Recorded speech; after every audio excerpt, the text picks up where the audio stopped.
Hi, homeowners.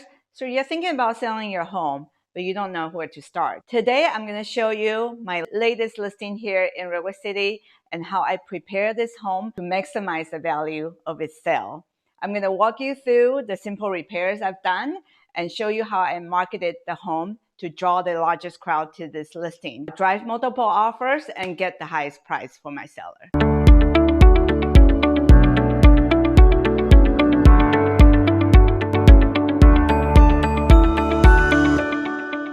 Hi, this is Heather Lynn with Keller Williams Realty. Welcome to my channel. In this channel, we talk about everything that's related to real estate here in Palo Alto, Silicon Valley, and the San Francisco Mid-Peninsula neighborhoods. We talk about real estate trends and how to make repairs of your home for top dollar sale. We also talk about fun things to do in this area. Subscribe to my channel. That way you'll have one juicy video coming your way every week. Oh, by the way, we also talk about cats and wine because I'm a cat mom who loves wine. And I've helped hundreds of families buy and sell real estate here in the San Francisco Bay Area. And I would love to have the opportunity to sit down with you and talk about how I can help you realize your real estate dreams.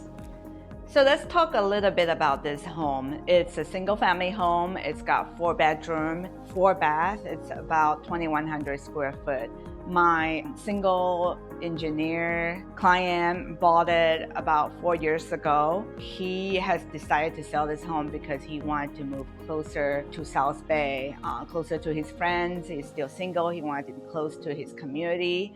That's why he decided to sell. So usually the first step I do with my seller clients is I sit down with them. I try to understand why they are thinking about selling. Many people are thinking about selling is because one, their job has been relocated. Number 2, they're either looking to upsize their home because maybe they have welcome baby. Number 2, number 3, the home was getting too small for them. They're thinking about upsizing. And I've worked with people who are thinking about downsizing. The home was getting too big. Kids have flown off the coop, or there's changes in their marital status. They're thinking about just selling the home and move to a smaller dwelling. So I usually sit down with my client just to understand why they need to sell. Is there a reason for them to keep it? Is there a financial reason that's better for them to stay in the home for a couple of years? What are the tax implications? I usually try to kind of go over those items with them to make sure they are making an informed decision about selling. Once they have decided to sell, most of my clients just hand me the key and let me do the rest. And I'm going to walk you through what I specifically have done to this property to make sure the home was shown at its best lights, and draw the widest audience possible to this home. So understanding the motive, understanding their, the reason to sell. One of the topics that we initially cover is, so where will my sellers live during the marketing period?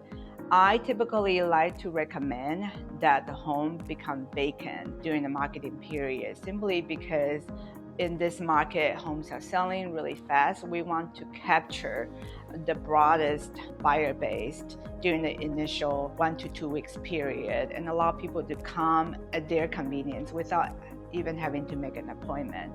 So having the seller live in the home will make it a little hard for those spur of the moment showing to happen. So I usually try to explore whether there's a friend's house they could live in. Sometimes it's a great time to take that vacation they've been thinking about taking, right? Go to Europe, go to Asia, take a couple weeks off while I have the home empty to help them market the home. So usually the second step is to identify where they could temporarily move to so the home can become vacant. We could kind of dress up the home and make some small repair for them. And then the third process is to kind of figure out a relocation plan. If they are thinking about moving out of state, connect them with an agent in the place of their desire to help them identify some possible housing options. Some people might want to rent temporarily before they buy again. Some people might want to just move to the new city and just explore the neighborhoods and live a couple years and decide whether that's where they wanted to settle in for the long run. So help them have a relocation plan, connecting them with an agent or relocation company, or sometimes even moving company to help them set up for the transition. So let's talk about the property before I started working on it. The homeowner is a single engineer guy. He bought this home 4 years ago from a couple, elderly couple, who occupied in the home for over 2-3 decades. So the home was a little dated when he acquired it. Many of the features reflect the design from this kind of the late 80s, early 90s design, so not the most modern looking home. I know the greatest buyer base in this market are people between the age of 30 to 45, so they have a more modern kind of eye for interior design. So the first thing we need to do before we have this property ready is to modernize the home without spending too much. So for example, this kitchen, it was lined with mirror glass wall, and that was one of the more dated features that we wanted to kind of get rid of.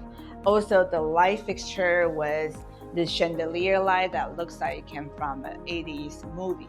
So we modernized the light fixture. We got rid of the mirror wall. We painted the interior walls in the light gray color, and light gray, white, something kind of in the more muted design elements are very popular these days, and a lot of people, their eyes are drawn to those design elements. The other thing is that we have the front windows, which was already in place. We kept those plantation shutters. Those plantation shutters give the home a more elevated look. It gives it warmth, and also it's a good complement to the gray color that we have painted on the interior walls. The other simple fix that we did was, I'm going to show you the kitchen. We actually didn't do too much to the kitchen, but it looks entirely different from more than 4 years ago. Basically, we updated the fridge to a stainless steel fridge instead of the white, skinnier fridge that looks not very upscale. So we changed that to a stainless steel fridge, and then we kept the original fixtures. The best thing we did was we sanded the cabinet down and just have it repainted, and then put a modern darker color doorknob. So this is the front of the house, and some of the things we did to kind of elevate the look of the home is to simply clear the front yard, just cut down the grass. And there used to be a dilapidated short fence in this front area, so we got rid of that and just mulch the dirt area, and now it's a much cleaner look. We also blow the leaves off the roof, so it has a much cleaner look right now. Give it a gutter cleaning, which only costs like a few $100s, but definitely give the home a much cleaner look. We planted some colorful flowers in the front, flower beds, just to kind of give it some color, some pop of colors. And 2 small planters with colorful flowers by the front door, so it welcomes people in when they walk into the house to see those pop of colors. These are entirely very simple repairs, simple addition to the existing home, just to add some elevated landscaping. So the other thing we did was we removed those old window blinds and just completely removed them. One advantage of doing that is that once the window blinds were removed, the dated features were out the side. The other thing is the windows always suddenly open up and allow more natural light to flow in. So that's another simple repair we did. Obviously, we keep the more modern window treatments, such as plantation shutters and more modern looking blinds. The other thing we did was just simply clear up the backyard. The owner was an engineer guy, single guy. He's not really into landscaping, so there was a lot of overgrown vegetations in the backyard. We cleared it all out, give it a nice trim work, mulch the flower beds along the house so it's nice and exposed, and it looks like a clean slate for people to move into. So those are very simple repairs. Altogether, I would say he spent about 10 grand in the repair, and all of those makes a huge difference. I was really thinking about how do we spend the least amount of money to boost up the home so it has the broadest effect in terms of curb appeal, in terms of how it come across online to draw people into this house. So now we've talked about how we prepare the home for market. Let's talk about the marketing of this property, because that's going to make a lot of difference.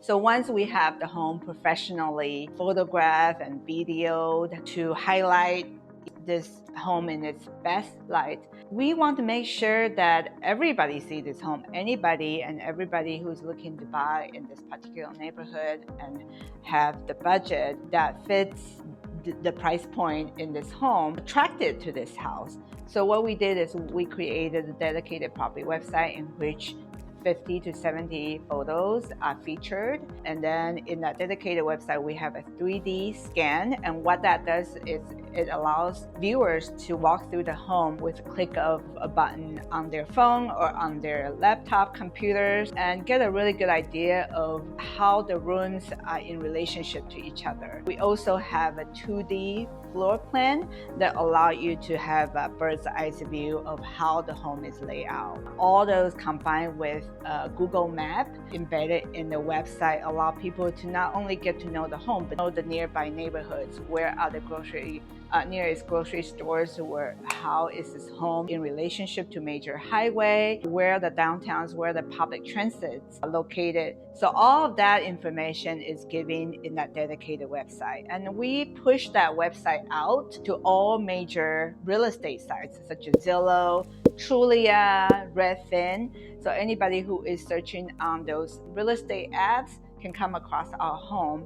One secret we did was we include more than typical photos on our real estate site. Most of the real estate algorithms rank the listings higher based on the amount of information that's being provided. We also respond to people's questions. If anybody wanted to schedule a tour, we respond to them, and those interaction online also help the listing rank higher on the real estate website. In addition to just pushing it out to the internet, we also proactively buy ads. You might have seen those sponsor ads when you scroll down your Facebook feeds. Those are something that I invested for my clients. On the week of marketing, I make sure that whoever is searching for homes in this area meet our home either on their Google search or through their Facebook or Instagram feeds. That way we reach out to the broadest audience possible. We also send out text campaign, invite people to attend our open houses. We send out email blasts to all the real estate agents who have active buyers in the neighborhood looking to buy a home this size and this particular price range. So we try to hit in all different angles to get people to come and become interested and notice this beautiful home and come to our open house.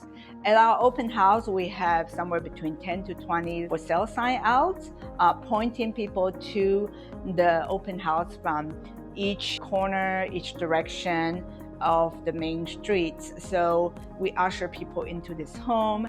We usually have some kind of refreshment set up at the property. This past weekend when I held the open house, I offered coffee and donuts to everybody who attended, so people come in, feel like they are drawn into the snack and drawn into the home and wanted to have a conversation. That way I could have interaction with them and tell them more of the wonderful features we have of this beautiful home. Those are the main things we do to market this home, to push it out to in front of as many pair of eyeballs as possible, so people meet this property, fall in love with this property, and want to come visit it. Once we have an idea of how many disclosure downloads there are out there, I sit down with my seller. We determine offer date where we will drive competitive offers, and usually competition is what drives the price up, and that way we could arrive at the best price possible for my seller. So obviously there's a lot of details. I hope I'm not overwhelming overwhelming you with all the things